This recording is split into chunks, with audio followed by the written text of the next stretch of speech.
Nah, sebenarnya para anak-anak muda ini mereka tergolong pemilih yang rasional, ya, bukan pemilih yang tradisional yang sangat fanatik terhadap satu warna partai politik atau satu kandidat tertentu. Dari sejauh ini setidaknya ada 3 kandidat capres-cawapres yang ada. Bagaimana ide-ide besar mereka untuk membangun Indonesia di sektor ekonomi, di sektor pendidikan, di sektor kesehatan, di sektor teknologi, di sektor industri. Apalagi Indonesia ingin keluar dari middle income trap country atau negara berpenghasilan rendah.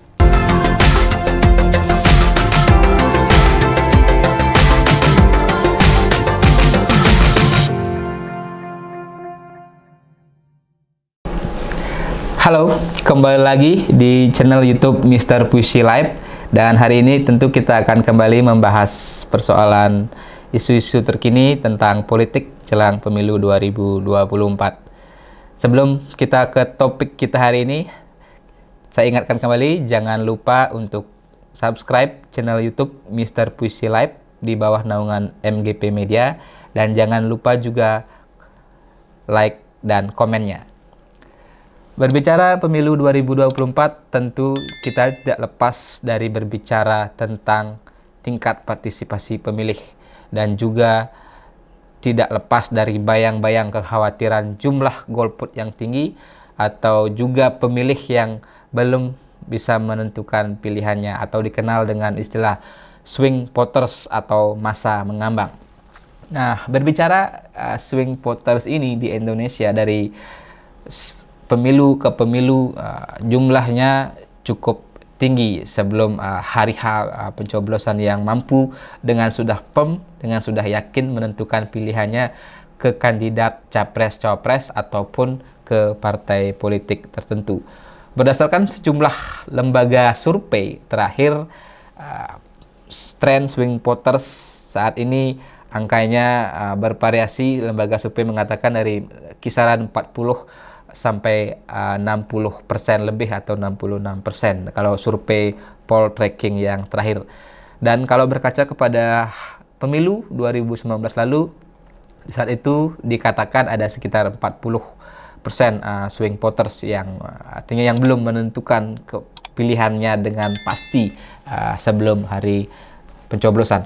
Nah, ini menarik kalau kita cermati. Ternyata dari jumlah swing voters ini adalah kebanyakan mereka dari kalangan generasi muda. Nah, ini yang berkaitan juga dengan topik kita hari ini, bahwa swing voters itu butuh gagasan, ya, dari para capres-cawapres yang akan bertarung di kontestasi pemilu 2024. Jadi bukan sekedar mereka bisa dicekoki dengan survei-survei elektabilitas dari kandidat atau dari yang disampaikan oleh lembaga-lembaga survei yang ada saat ini. Jadi mari kita bedah bagaimana sebenarnya alam pikiran para swing voters, yang sebagian besar adalah generasi muda atau generasi milenial, dan juga ada generasi Z, ya, yang usianya di bawah 40 tahun. Dan tentu mereka juga menjadi pemilih dengan segmentasi atau persentase terbesar di pemilu 2024, di mana angka pemilih di bawah usia 40 tahun dikatakan di kisaran 50 sampai 60%. Jadi cukup besar.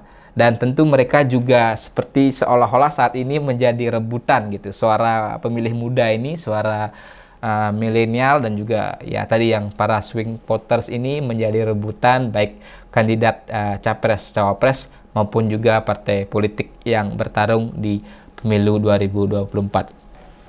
Nah, sebenarnya para anak-anak muda ini mereka tergolong pemilih yang rasional, ya, bukan pemilih yang tradisional yang sangat fanatik terhadap satu warna partai politik atau satu kandidat tertentu. Mereka cenderung mendasarkan pilihannya kepada keputusan-keputusan yang bersifat rasional, dan juga berdasarkan analisis-analisis terhadap juga rekam jejak kandidat atau partai politik, termasuk yang terpenting adalah ide-ide atau gagasan-gagasan apa yang ditawarkan oleh kandidat atau partai politik, dan isu-isu apa yang diangkat oleh mereka. Problem solving apa yang ditawarkan oleh kandidat maupun partai politik. Nah, itulah yang sebenarnya dipotret oleh para swing voters, para generasi muda kita, termasuk saya sendiri. Nah, saya contohkan diri saya sendiri misalnya. Dan dari berbagai riset, temuan-temuan penelitian juga menunjukkan anak-anak muda ini sangat aware juga dengan isu-isu yang berkaitan dengan lingkungan, isu-isu yang berkaitan dengan global change atau climate change, ya, pemanasan global, ya, isu-isu juga berkaitan dengan ekonomi, kreatif, kewirausahaan, entrepreneur, apalagi juga Indonesia sedang mengalami bonus demografi yang diharapkan menjadi modal kuat untuk menjadikan Indonesia negara maju, negara besar, ekonomi paling tidak 5 besar dunia, dan menjadi menyongsong Indonesia emas di tahun 2045. Jadi, para anak-anak muda, pemilih muda ini membutuhkan ide-ide besar atau gagasan-gagasan besar dari capres dan cawapres yang ada di semua sektor kehidupan mereka. Apalagi juga kita menghadapi tadi bonus demografi yang membutuhkan juga lapangan pekerjaan, yang membutuhkan stabilitas politik dan stabilitas pertumbuhan ekonomi yang konsisten naik, ya, bukan naik turun tapi konsisten naik. Nah, itu yang sebenarnya kita tunggu selaku anak-anak muda. Dari sejauh ini setidaknya ada 3 kandidat capres cawapres yang ada, bagaimana ide-ide besar mereka untuk membangun Indonesia di sektor ekonomi, di sektor pendidikan, di sektor kesehatan, di sektor teknologi, di sektor industri. Apalagi Indonesia ingin keluar dari middle income trap country atau negara berpenghasilan rendah, yang salah satu kuncinya tentu adalah akselerasi dari industrialisasi. Nah, ini yang sedang fondasinya dibangun oleh Presiden Jokowi melalui hilirisasi, ya, salah satunya juga adalah hilirisasi nikel. Belum lagi kita bicara potensi ekonomi digital Indonesia yang begitu besar, dan juga anak-anak muda kita yang punya ketertarikan besar terhadap dunia digital, dunia industri startup. Ini yang kita tunggu juga, bagaimana 3 kandidat capres, baik Pak Ganjar, baik Pak Prabowo, maupun juga Pak Anies, ide-ide besarnya untuk menguatkan ekosistem ekonomi digital Indonesia, dan tentu mencetak juga lebih banyak unicorn dari Indonesia. Kemudian juga kita bicara SDM, pendidikan, bagaimana level kita juga di internasional, bagaimana juga menjadikan perguruan tinggi yang ada di Indonesia bisa mampu bersaing secara internasional atau menjadi go global, menjadi kampus internasional gitu, yang juga diminati oleh mahasiswa-mahasiswa dari asing. Belum lagi juga kita bicara kompleksitas persoalan yang ada di perkotaan, selain juga bagaimana mengakselerasi pemerataan pembangunan yang ada di pedesaan, dan juga kaitannya dengan infrastruktur tadi, infrastruktur telekomunikasi, jaringan internet yang di daerah-daerah tertentu, di desa, di daerah terluar masih ada blank spot. Nah, ini gagasan-gagasan besar untuk membangun Indonesia, itulah yang kita tunggu, bukan sekedar jualan tadi elektabilitas, klaim-klaim elektabilitas, atau sibuk misalnya narasi cawapresnya siapa, tapi tanpa mendeliver kebutuhan cawapres ini bisa memberikan gagasan apa juga untuk Indonesia ke depannya.